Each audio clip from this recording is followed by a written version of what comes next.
Well, today we would like to talk about the argument task. As you know, the GRE test consists of argument tasks and issue tasks. So you'll have one argument task and one issue task.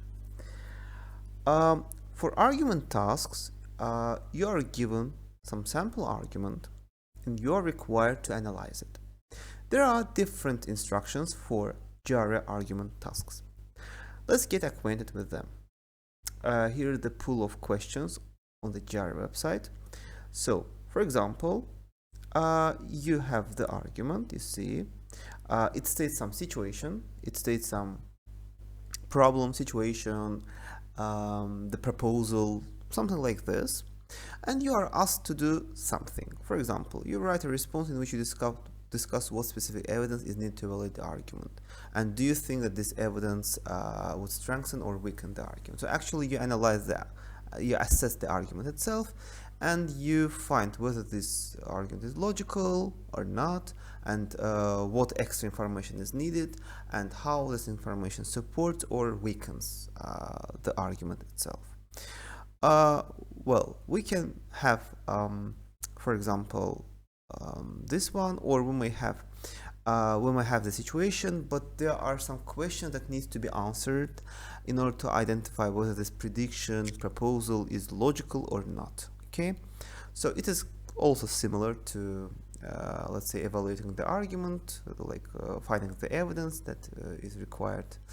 Or we are given some information and we are asked to find stated and unstated assumptions, so we examine them and we find how the argument depends on these assumptions and what are the implications for the argument if the assumptions prove unwarranted. So it means that the argument is based on some assumptions and we need to find what they are.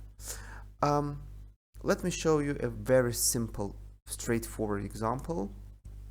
For example, there is a restaurant, and they try to let's say offer online orders, and when they introduced online orders within the first week, their sales increased by, let's say, 50%.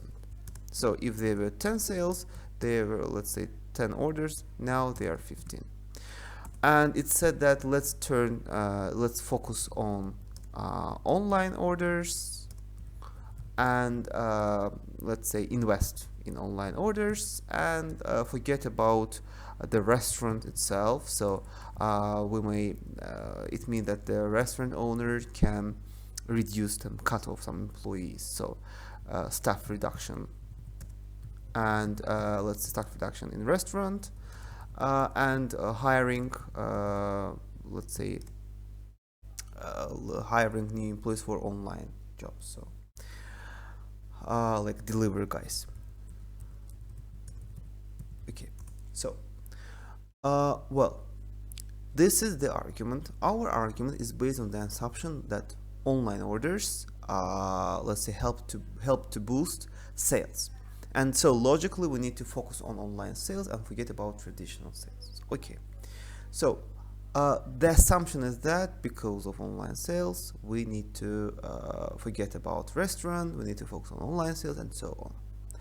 Well, let's imagine the case that we are given, let's say, a situation like this. We examine stated and unstated assumptions. We need to find whether the argument depends on these assumptions, and what are the implications for the argument if the assumptions prove unwarranted. So first of all, the argument is based on the assumption that online sales is a boost. So is it really like this? Assumption 2. Other factors. If the first assumption is wrong, what are the other factors that boost sales? Assumption 3. Let's imagine that we decide to increase, say, let's say, increase online orders, so hire extra staff, and we don't touch the restaurant. So what may happen? So what are the factors that force a business owner to choose to focus on online sales? So this is what we need to explain. This is what we need to understand. And let's now look at the question. Let's look at the question. Let's look at the question. For example, about the Mason City, and look at this point.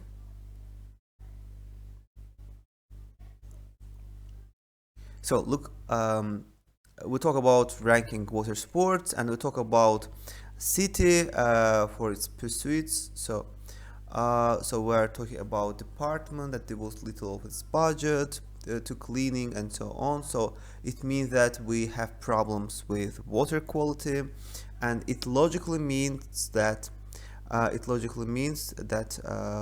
we need to let's say we need to focus on the river quality, and because of this people spend less time. So government needs to spend more money to develop riverside recreation facilities.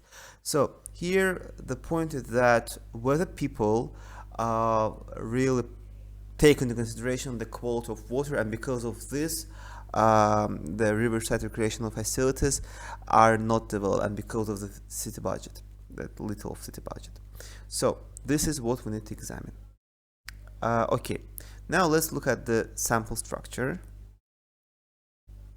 Okay, so in the introduction part, we need to state what is expected to be in Mason City. So the situation, we need to restate the main situation. So while it may be true that the Mason City government ought to devote money to riverside, the authors argue doesn't make a cogent case. Yeah, really, we don't have enough information like statistics regarding how many people participated in this research and something like this, right? So logically, we need to first of all introduce the argument and say that we can still claim that this is true, and then we need to explain that. So we need to identify that people may have people want to have a clean water, but there is the argument needs to be developed, like it's a rife, it's not let's say very strong. Okay, and so let's now understand, do we really need increased funding, and does increased funding help? So first of all, we need to focus on love of water sports, exactly, because we need to identify, is it really true that people love this? Because the argument is based on the research that people say that they don't like river quality. Okay, let's identify. But do we know the scope of the research? Do we know how many people participated in it? Do we know the validity? Do we know how many questions were asked? Do we know let's say that the number of people living in Mason City and how many people were asked? Because there may be the case of representativeness. For example, if there are around a number of people, like let's say 1 million people, and we just asked 100, it's not representative. It's not even 0.1% of people. So this is what first need to explain. We need to state the situation, so people's laugh. So what does it mean? Do we know the validity of this? Do we know how many people participated? Clarify it, explain that there is a need for many people. How many people participate, we don't know about it. So maybe there are just 2 questions, maybe there is just 1 question. So make it as clear as possible. Okay, so secondly, the second point is about swimming, because there are a number of facilities, and swimming, boating, fishing. Okay, so we need to pay attention to every single word in the argument. So pay attention. Here in the argument, we just mentioned about recreation facilities. We mentioned that people rarely use for different pursuits, and we say about complaints about river quality, and the argument wants to imply that it is because of the river smell, water quality, but with the exception of water quality and people's love of water sports, we need to identify why residents don't use water for swimming, boating, and fishing. And is it only the case with water? So okay, it's not good to, of course, do sports in a bad, let's say, in a bad quality water, poor quality water. But still, there may be some cases, occasions, like some types of sports that can be developed despite the quality of water, because we actually know it from our own experiences. So there may be complaints, but are there numerous complaints about pollution? And is the water quality so bad that people don't develop their interest towards riverside facilities? This is what is needed to explain. Also, we can talk about residents, as I mentioned, quality of water, considering that maybe, okay, let's imagine that we increase the quality of water. Does it mean that, let's say, people it will be good enough to build facilities for this? So maybe there is not the case with budget. Maybe there is a case with different problems. Let's say there is, let's say, a lack of professionals in this field. So we need to invite extra professionals and something like this. So we need to clarify this point. Okay, so we need to approach this argument from different perspectives, analyze it. So because here we talk about love love of water sports, we need to talk about general. Okay, in general, do people love facilities, and what is the role of water quality? Does it necessarily inhibit the development of, let's say, these water sports? And each of these points needs to be addressed and clearly explained in one paragraph. And the structure of every paragraph is simple. You need to state the point, explain the point, like what does it mean? Can you show the examples? Can you clarify, considering both positive and negative scenarios? Don't only think about negative scenarios.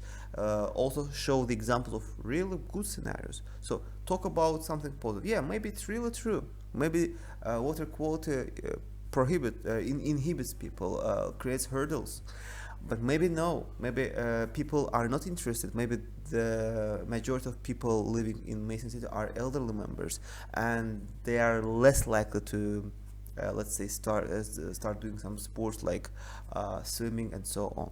Okay, and finally, in the conclusion part, you need to restate your point. So you can say that, yeah, really, water safety, water cleanness is it's very important to have it, and we need to know, we need to get some extra information about statistics, people's interests, and so on, in order to really know whether it is worth spending money, let's say, on these facilities.